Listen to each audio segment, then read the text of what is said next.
사람들은 건강을 말할 때 몸의 건강을 먼저 생각합니다. 좋은 음식을 먹고 꾸준히 운동하고 규칙적인 생활을 하는 것이 건강에 도움이 된다는 사실은 누구나 압니다. 몸은 우리의 생활 습관을 반영합니다. 그런데 영혼도 그렇습니다. 영혼은 우연히 건강해지지 않습니다. 영혼은 감정으로 유지되지 않고 습관으로 유지됩니다. 영적인 건강은 특별한 순간에 만들어지는 것이 아니라 평범한 순간의 반복 속에서 형성됩니다. 많은 이들은 영적 건강을 은혜로운 예배나 감동적인 설교나 뜨거운 수련회에서 얻으려 하지만 실제로 영적 건강은 일상의 습관에서 자랍니다. 감동은 시작을 돕고 습관은 지속을 돕습니다. 감동은 문을 열고 습관은 길을 만듭니다. 성경은 신앙을 결심보다 길로 묘사합니다. 길은 걷는 사람에게만 주어집니다. 그리고 길은 한 번 걷는 것으로 끝나지 않습니다. 반복되는 발걸음이 길을 만들고 반복되는 선택이 삶을 만듭니다. 그래서 하나님께서는 우리에게 위대한 결단을 요구하시기보다 작은 순종을 요구하십니다. 작은 순종이 쌓이면 결국 큰 순종이 됩니다. 신앙은 순간의 뜨거움이 아니라 방향의 지속입니다. 방향이 바르면 걸음이 바르고 걸음이 바르면 삶이 바릅니다. 영적으로 건강한 사람들은 특별한 사람이 아니라 다른 습관을 가진 사람들입니다. 그들은 남보다 더 강하지 않고 더 똑똑하지도 않지만 더 꾸준합니다. 그들의 꾸준함은 자기 의지에서 나오지 않고 은혜를 의지하는 데서 나옵니다. 은혜는 우리를 감동시키는 능력일 뿐 아니라 우리를 유지시키는 능력입니다. 그래서 하나님께서는 우리에게 습관을 통해 영혼을 돌보는 법을 가르치십니다. 습관은 억지로 하는 것이 아니라 시간이 지날수록 자연스러워지는 것입니다. 자연스러워진다는 것은 영혼의 구조가 변하고 있다는 뜻입니다. 오늘 우리는 영적으로 건강한 사람들에게 공통적으로 나타나는 5가지 습관을 함께 살펴보려 합니다. 이 습관들은 세상이 보기에는 작아 보이지만 하나님 앞에서는 영혼을 세우는 중요한 길입니다. 영적인 건강은 우연이 아니라 은혜에 응답하는 방식입니다. 그리고 그 응답은 습관이라는 형태로 우리의 하루에 자리를 잡습니다. 사랑하는 여러분, 영적으로 건강한 사람들에게 공통적으로 나타나는 첫 번째 습관은 말씀을 가까이 하는 습관입니다. 영혼은 말씀으로 자라며 말씀 없이 자랄 수 없습니다. 말씀은 신앙의 정보가 아니라 영혼의 양식입니다. 몸이 음식을 먹지 않으면 약해지듯이 영혼이 말씀을 먹지 않으면 약해집니다. 사람들은 말씀을 알면 신앙이 강해진다고 생각하지만 말씀을 아는 것이 아니라 말씀을 먹는 것이 영혼을 강하게 합니다. 말씀은 암기되는 것이 아니라 흡수되어야 합니다.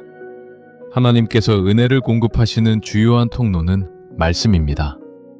하나님은 말씀을 통해 우리의 생각을 새롭게 하시고 마음을 부드럽게 하시며 방향을 바로잡으십니다. 말씀 없이 신앙이 건강할 수 없다는 사실은 분명합니다. 문제는 말씀을 좋아하는 사람이 적은 것이 아니라 말씀을 가까이 하는 사람이 적다는 것입니다. 말씀을 사랑할 수는 있지만 가까이 하지 않으면 변화는 일어나지 않습니다. 사랑은 감정이지만 가까이 함은 방향입니다. 말씀을 가까이 하는 습관이 중요한 이유는 말씀을 통해 영혼의 기준이 세워지기 때문입니다. 기준이 없으면 사람은 감정으로 살아가고 감정은 계절처럼 바뀝니다. 계절은 아름답지만 방향은 만들지 못합니다. 말씀은 영혼은 나침반과 같습니다. 나침반은 속도를 결정하지 않고 방향을 결정합니다. 하나님께서는 우리가 빠르게 가기를 원하지 않으시고 바르게 가기를 원하십니다. 바르게 가기 위해서는 기준이 있어야 하고 그 기준은 말씀에서 나옵니다. 말씀을 가까이 하는 습관은 단번에 생기지 않습니다. 말씀은 처음에는 무거워 보이고 어렵게 느껴집니다. 그러나 시간이 지나면 말씀은 영혼에 스며들고 영혼은 말씀을 필요로 하기 시작합니다. 습관은 의무로 시작하지만 나중에는 기쁨이 됩니다. 기쁨으로 시작하는 것이 아니라 기쁨으로 끝나는 것입니다.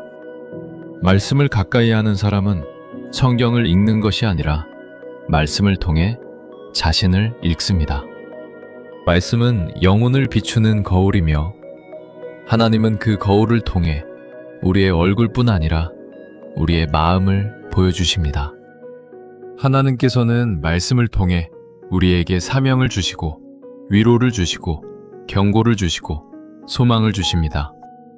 말씀 없는 위로는 감정이고 말씀 없는 사명은 열심이고 말씀 없는 경고는 죄책이고 말씀 없는 소망은 환상입니다.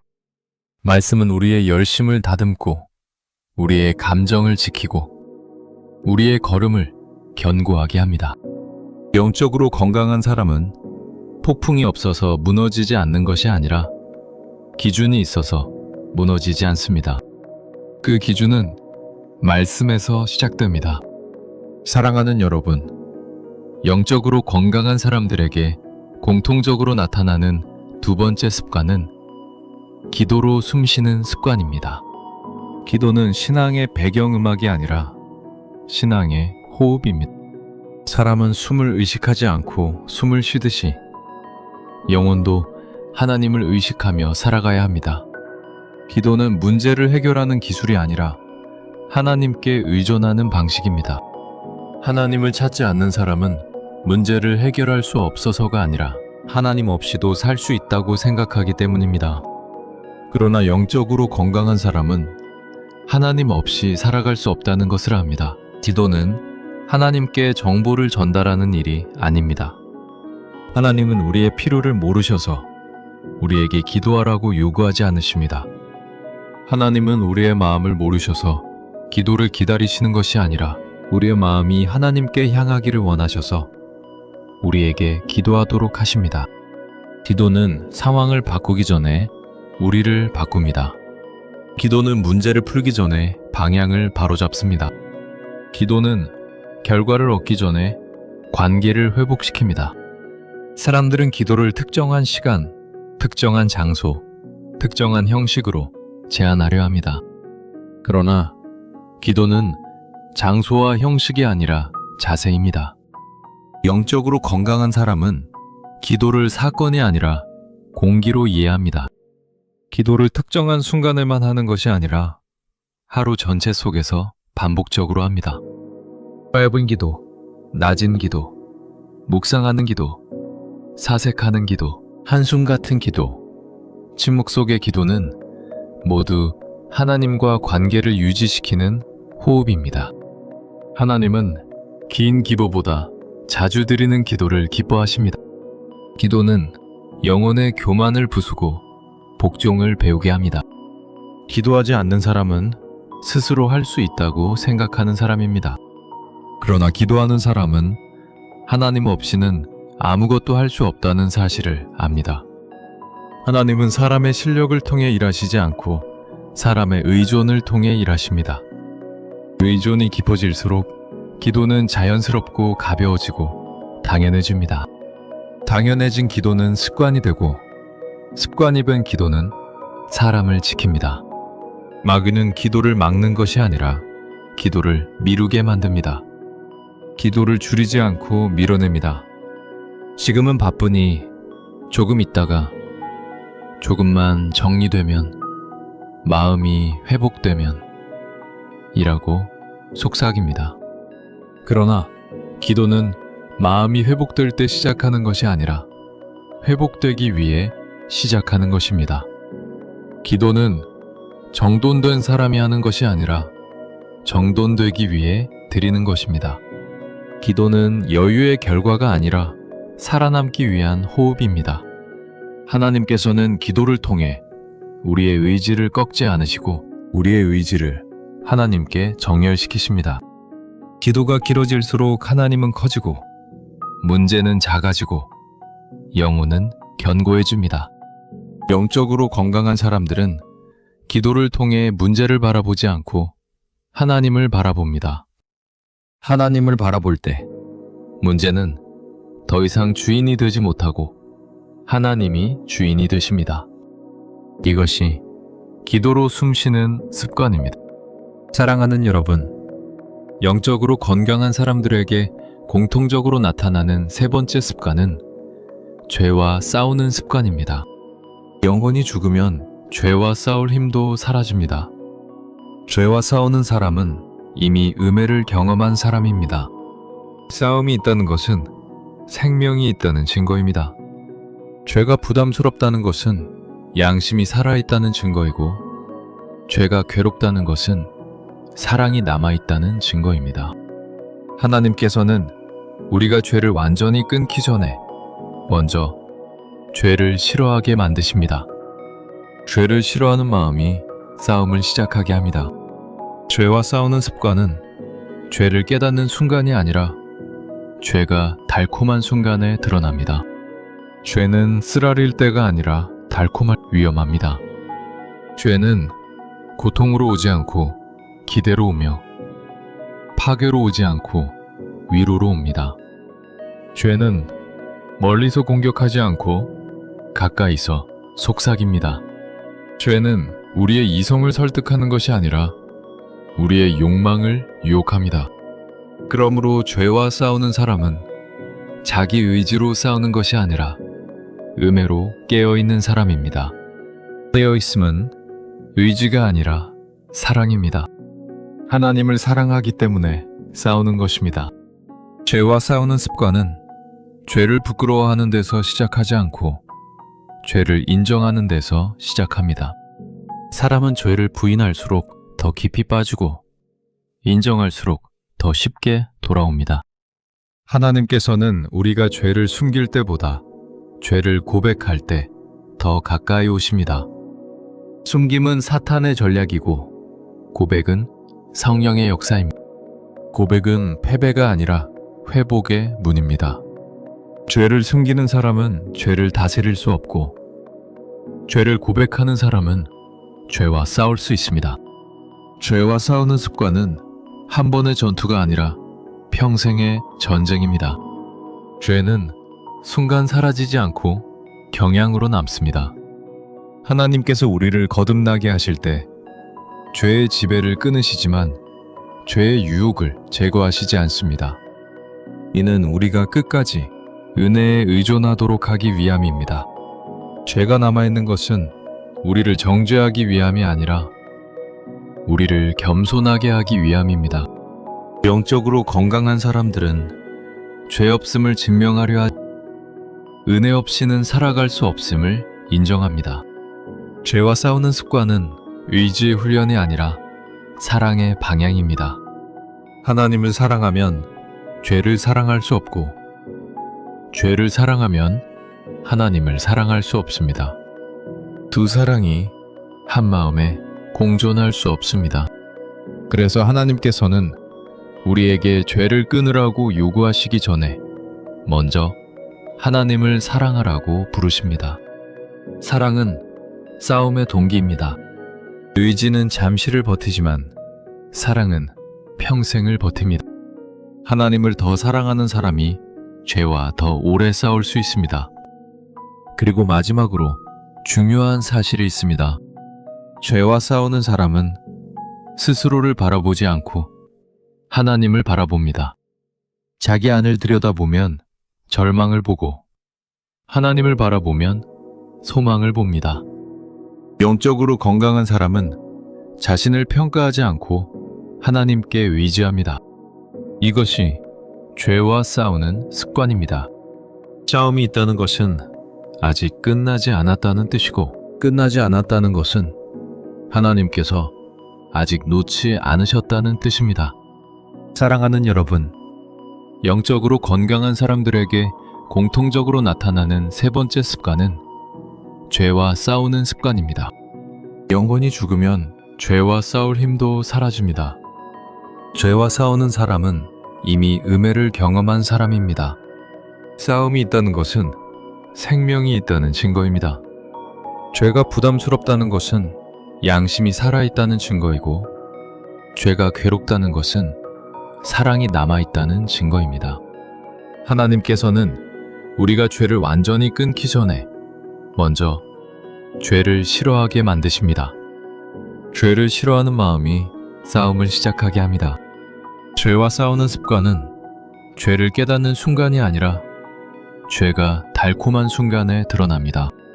죄는 쓰라릴 때가 아니라 위험합니다. 죄는 고통으로 오지 않고 기배로 오며 파괴로 오지 않고 위로로 옵니다. 죄는 멀리서 공격하지 않고 가까이서 속삭입니다. 죄는 우리의 이성을 설득하는 것이 아니라 우리의 욕망을 유혹합니다. 그러므로 죄와 싸우는 사람은 자기 의지로 싸우는 것이 아니라 음해로 깨어있는 사람입니다. 깨어있음은 의지가 아니라 사랑입니다. 하나님을 사랑하기 때문에 싸우는 것입니다. 죄와 싸우는 습관은 죄를 부끄러워하는 데서 시작하지 않고 죄를 인정하는 데서 시작합니다. 사람은 죄를 부인할수록 더 깊이 빠지고 인정할수록 더 쉽게 돌아옵니다. 하나님께서는 우리가 죄를 숨길 때보다 죄를 고백할 때 더 가까이 오십니다. 숨김은 사탄의 전략이고 고백은 성령의 역사입니다. 고백은 패배가 아니라 회복의 문입니다. 죄를 숨기는 사람은 죄를 다스릴 수 없고, 죄를 고백하는 사람은 죄와 싸울 수 있습니다. 죄와 싸우는 습관은 한 번의 전투가 아니라 평생의 전쟁입니다. 죄는 순간 사라지지 않고 경향으로 남습니다. 하나님께서 우리를 거듭나게 하실 때 죄의 지배를 끊으시지만 죄의 유혹을 제거하시지 않습니다. 이는 우리가 끝까지 은혜에 의존하도록 하기 위함입니다. 죄가 남아있는 것은 우리를 정죄하기 위함이 아니라 우리를 겸손하게 하기 위함입니다. 영적으로 건강한 사람들은 죄 없음을 증명하려 하지 않고 은혜 없이는 살아갈 수 없음을 인정합니다. 죄와 싸우는 습관은 의지의 훈련이 아니라 사랑의 방향입니다. 하나님을 사랑하면 죄를 사랑할 수 없고, 죄를 사랑하면 하나님을 사랑할 수 없습니다. 두 사랑이 한 마음에 공존할 수 없습니다. 그래서 하나님께서는 우리에게 죄를 끊으라고 요구하시기 전에 하나님을 사랑하라고 부르십니다. 사랑은 싸움의 동기입니다. 의지는 잠시를 버티지만 사랑은 평생을 버팁니다. 하나님을 더 사랑하는 사람이 죄와 더 오래 싸울 수 있습니다. 그리고 마지막으로 중요한 사실이 있습니다. 죄와 싸우는 사람은 스스로를 바라보지 않고 하나님을 바라봅니다. 자기 안을 들여다보면 절망을 보고 하나님을 바라보면 소망을 봅니다. 영적으로 건강한 사람은 자신을 평가하지 않고 하나님께 의지합니다. 이것이 죄와 싸우는 습관입니다. 싸움이 있다는 것은 아직 끝나지 않았다는 뜻이고, 끝나지 않았다는 것은 하나님께서 아직 놓지 않으셨다는 뜻입니다. 사랑하는 여러분, 영적으로 건강한 사람들에게 공통적으로 나타나는 네 번째 습관은 공동체 안에 머무는 습관입니다. 신앙은 혼자가 아니라 함께 할 때 자랍니다. 하나님께서는 우리를 개인으로 구원하시지만 우리를 교회 안으로 보내십니다. 교회는 영혼을 위한 병원이자 학교이며 가정입니다. 하나님께서 우리를 공동체 속에 두신 이유는 우리가 서로를 필요로 하기 때문입니다. 혼자 있으면 빠르게 무너지고 함께 있으면 천천히 자랍니다. 공동체가 필요한 이유는 죄가 은밀함 속에서 자라는 성질을 갖기 때문입니다. 죄는 어둠 속에서 힘을 얻고 빛 속에서 약해집니다. 공동체는 우리의 신앙을 드러내게 하고 드러남은 우리를 지키게 합니다. 드러날수록 자유해지고 숨길수록 무너집니다. 사탄은 사람을 공격할 무엇보다 먼저 사람을 고립시킵니다. 고립은 신앙의 가장 위험한 상태입니다. 영적으로 건강한 사람들은 고립을 믿음으로 이기고 공동체를 통해 신앙을 지킵니다. 공동체 안에 머무는 습관은 완벽한 사람들과 함께하는 것이 아니라 불완전한 사람들과 함께하는 것입니다. 교회는 완벽한 사람들이 모이는 곳이 아니라 용서를 받은 사람들이 모이는 곳입니다. 우리는 서로를 통해 겸손을 배우고 용서를 배우고 인내를 배웁니다. 인내는 혼자 있을 때 배우는 것이 아니라 부딪힐 때 배웁니다. 서로의 연약함을 통해 은혜가 필요함을 깨닫고 서로의 강점을 통해 하나님의 성품을 배웁니다. 공동체는 신앙의 열매를 확인하는 자리이기도 합니다. 사랑은 혼자서는 증명되지 않습니다. 섬김도 혼자서는 드러나지 않습니다. 순종도 관계 밖에서는 시험되지 않습니다. 하나님께서는 우리의 신앙을 시험하실 상황이 아니라 사람을 사용하십니다. 사람은 우리를 귀찮게도 만들고 즐겁게도 만들고 바꾸게도 만들며 깨닫게도 만듭니다. 공동체는 신앙을 실제로 만들어주는 장소입니다. 공동체 안에 머무는 습관은 예배를 통해 하나님을 바라보게 하고 교제를 통해 사람을 바라보게 합니다. 예배는 우리의 시선을 들어올리고 교제는 우리의 마음을 낮춥니다. 하나님을 바라볼 때 우리는 교만한 사람을 바라볼 때 우리는 고립되지 않습니다. 두 시선이 함께 있을 때 신앙은 건강해집니다. 영적으로 병든 사람은 보통 둘 중 하나를 잃습니다. 하나님만 바라보고 사람을 거부하거나 사람만 바라보고 하나님을 잃어버립니다. 하나님께서는 우리가 고립되는 순간을 기다리시지 않고 공동체에 연결되기를 원하십니다. 공동체는 우리가 의지할 곳이 아니라 우리가 잘할 곳입니다. 성숙은 공동체 밖에서 이루어지지 않습니다. 영적으로 건강한 사람들은 아프면 병원으로 가듯 영혼이 흔들리면 공동체로 갑니다. 하나님께서는 공동체를 통해 우리를 위로하시고 책망하시고 세우십니다. 이것이 공동체 안에 머무는 습관입니다. 영적으로 건강한 사람들은 특별한 사람이 아니라 은혜를 습관으로 만든 사람들입니다. 습관이 영혼을 지키고 은혜가 습관을 지킵니다. 하나님께서는 우리가 위대한 일을 하기를 원하시지 않고 은혜의 길에 머무르기를 원하십니다. 말씀을 가까이 하고 기도로 숨쉬고 죄와 싸우고 공동체 안에 머물고 즉시 순종하는 것은 우리의 힘을 증명하는 것이 아니라 은혜를 신뢰하는 방식입니다. 하나님은 우리의 완벽을 기다리지 않으시고 우리의 방향을 기다리십니다. 방향이 바르면 걸음은 따라옵니다. 걸음이 쌓이면 삶은 변합니다. 신앙의 변화는 보통 순간에 일어나지 않고 대부분 습관에서 일어납니다. 하나님께서는 큰 결심보다 작은 순종을 통해 우리를 자라게 하십니다. 습관은 내일이 아니라 오늘 만들어지고 오늘의 습관이 내일의 영혼을 만듭니다. 하나님께서 오늘 우리에게 은혜를 주신 이유는 오늘 걸을 수 있도록 하기 위함입니다. 그러므로 이제 우리의 몫은 단순합니다. 하나님께서 여신 길 위로 한 걸음을 옮기는 것입니다.